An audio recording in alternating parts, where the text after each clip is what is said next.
On the frozen streets of Chicago, where the cutting wind whispers stories of forgotten lives, an elderly man walks slowly through the shadows of dawn. His footsteps echo on the wet pavement, each movement a silent struggle against time and abandonment.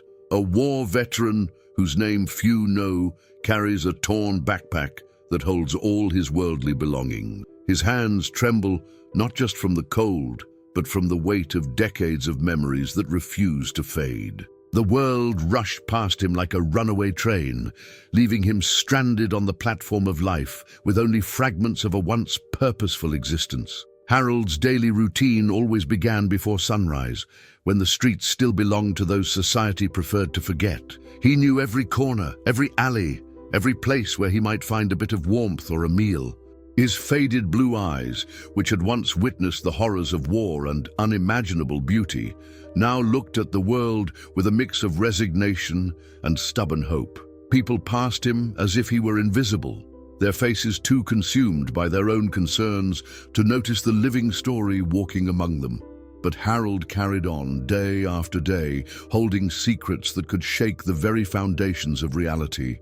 On that particular morning, something in the air felt different, as if the universe were conspiring to change the course of his existence.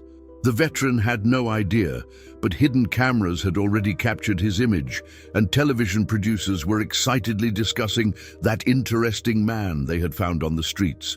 His calloused hands held a lukewarm coffee gifted by a kind stranger, and he savored each sip as if it were his last. Life on the streets had taught him that moments of kindness were as rare as diamonds, and he treasured them like precious gems. But what Harold couldn't imagine was that his survival journey was about to take a completely unexpected turn. Fate, the invisible architect of human twists and turns, had already set in motion a chain of events that would transform not only Harold's life, but also the lives of millions who didn't yet know he existed. As he finished his coffee and prepared for another day of uncertainty, a black van slowly approached the corner where he usually took shelter. The engine purred softly, and through the tinted windows, anxious eyes observed the veteran's every move. What began as just another ordinary day on the streets of Chicago was about to become the most extraordinary adventure Harold could ever imagine. And the whole world would witness something that would forever change the way we see societies forgotten.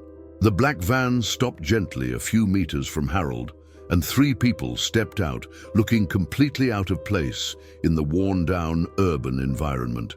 A young woman with blonde hair and impeccable clothing clutched a clipboard as if it were a protective shield, her eyes nervously scanning the surroundings. Beside her, a middle-aged man with a professional camera hanging from his neck kept adjusting his glasses, as if trying to better focus on the raw reality unfolding before him.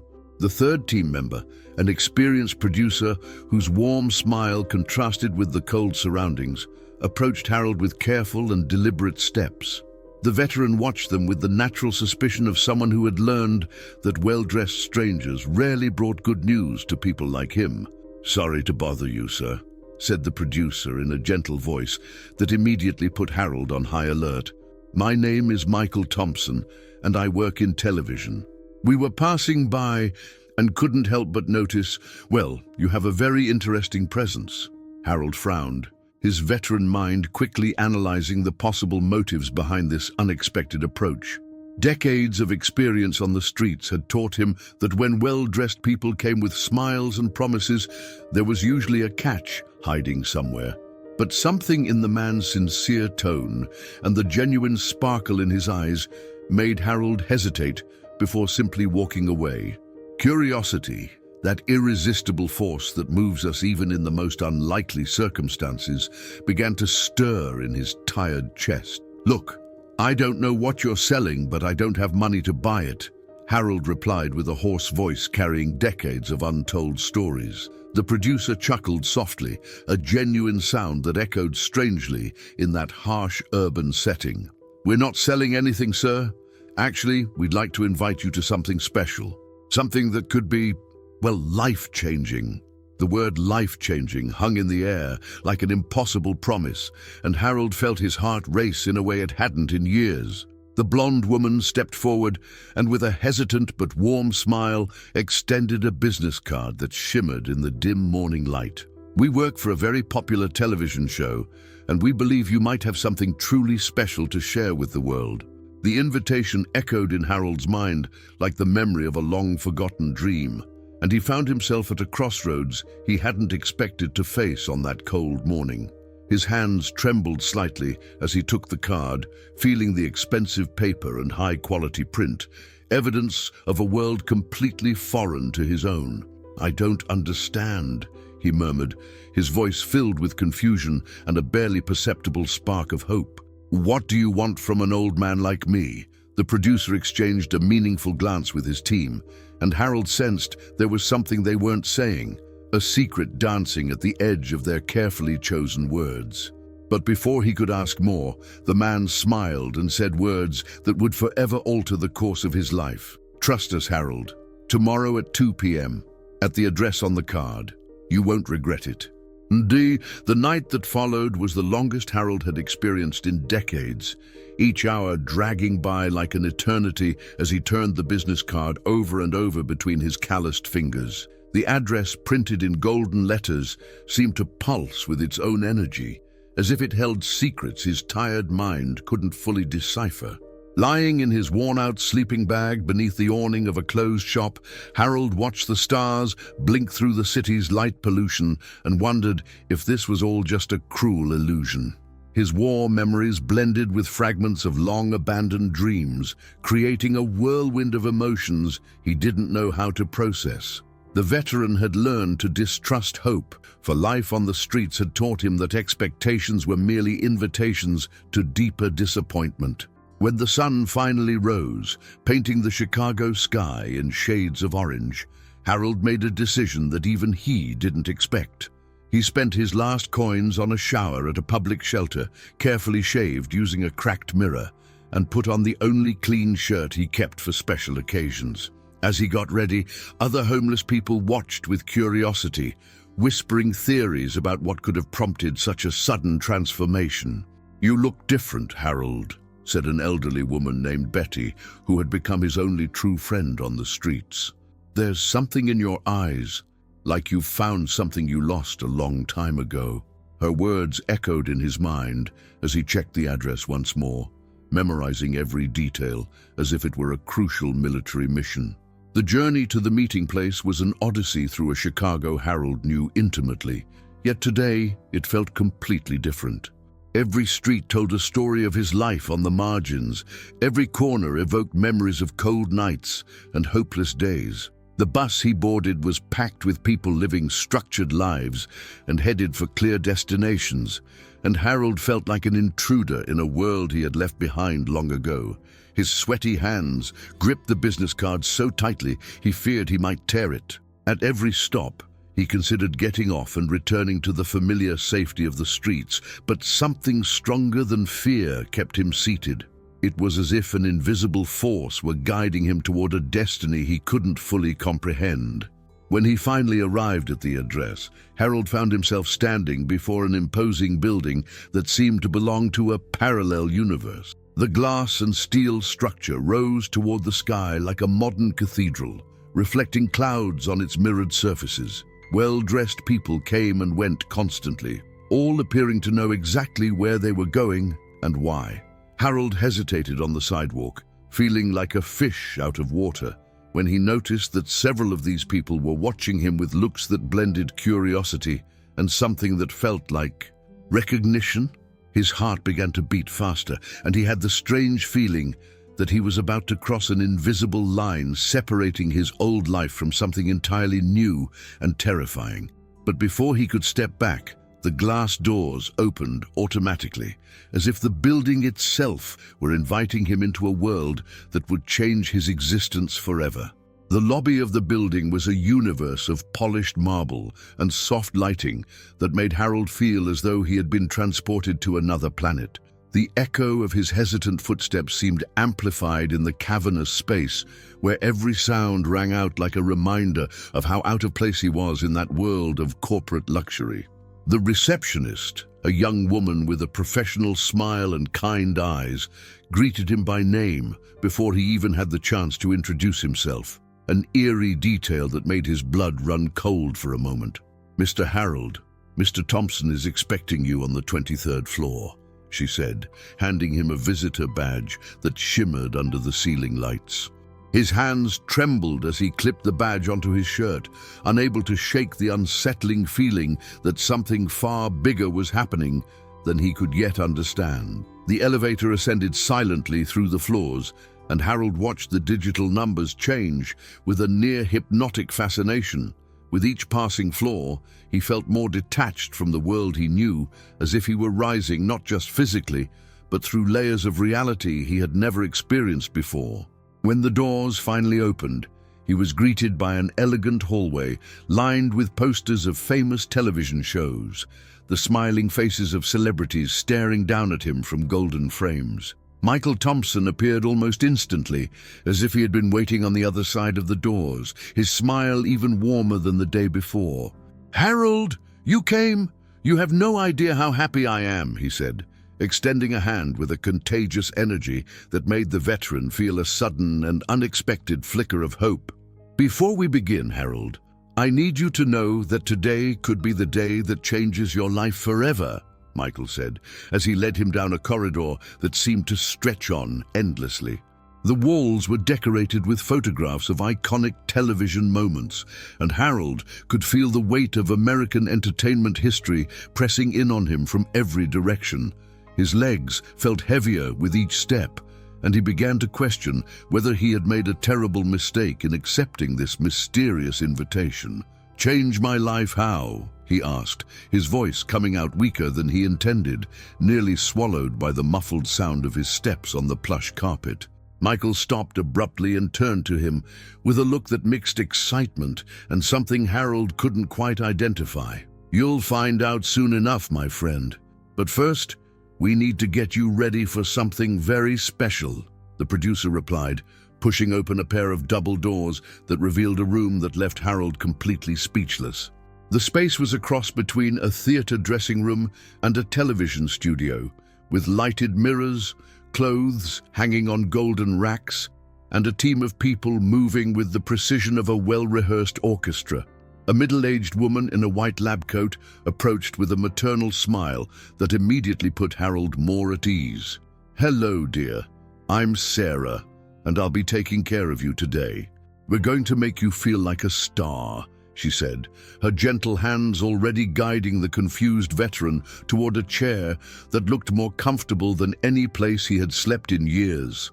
The next 2 hours were a whirlwind of activity that left Harold completely disoriented, as if he had been swept into a tornado of preparations whose purpose he couldn't quite understand. Sarah and her team worked around him like artists creating a masterpiece, cutting his gray hair with surgical precision, trimming his beard until it looked immaculate, and applying subtle makeup that made his blue eyes shine like they hadn't in decades. "You have magnificent eyes," Sarah murmured as she applied the finishing touch. "Eyes that tell stories." Harold watched his transformation in the mirror with a mix of awe and fear, barely recognizing the man staring back at him.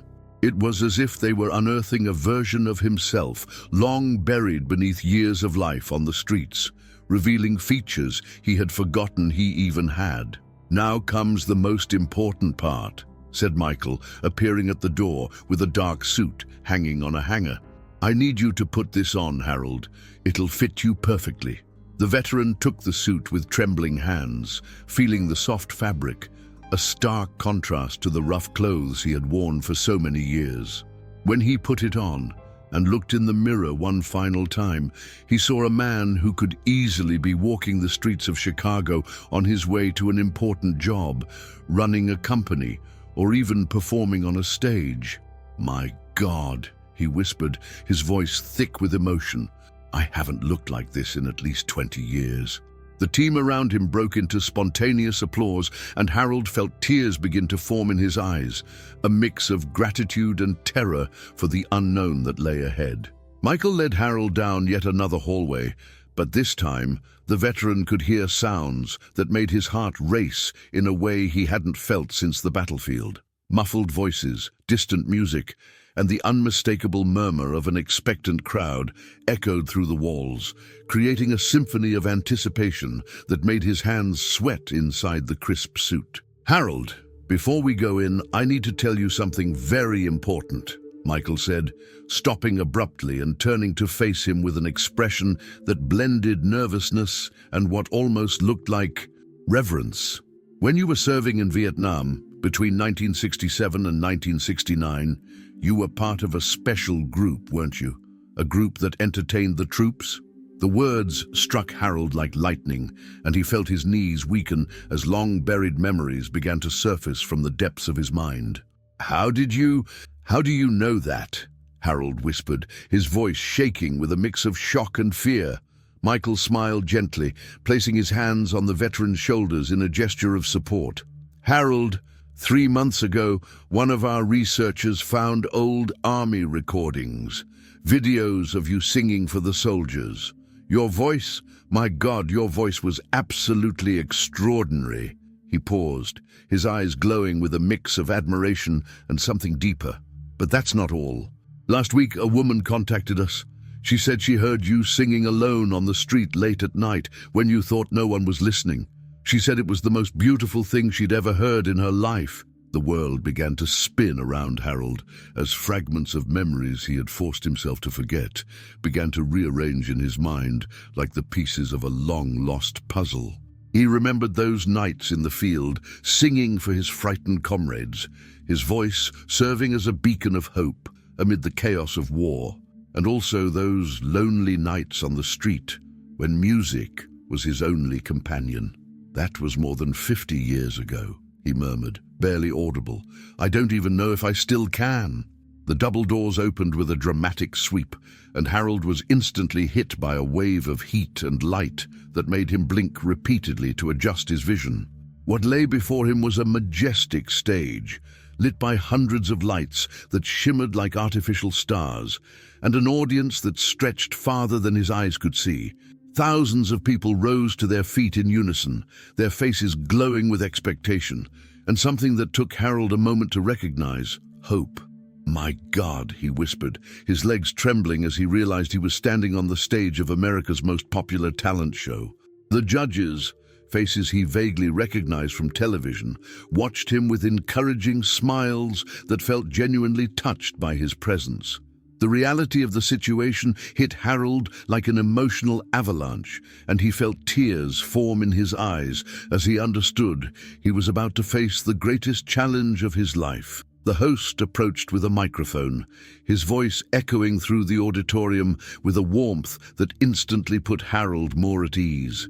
"Ladies and gentlemen, this is a very special story. Harold here is a war veteran who has been living on the streets for years, but today we discovered he has an extraordinary talent the world needs to hear." The audience erupted in applause that lasted for what felt like eternal minutes, and Harold felt the weight of dozens of cameras capturing his every move, every expression on his face. His hands trembled as he approached the microphone at the center of the stage, and he could feel his heart pounding so loudly he was sure everyone in the auditorium could hear it. But then, as if some greater force took hold of his body, Harold closed his eyes, took a deep breath, and let the memories of 50 years ago guide his voice back home. The first notes that came from Harold's throat were hesitant, as if they were struggling to find their way through decades of silence and pain.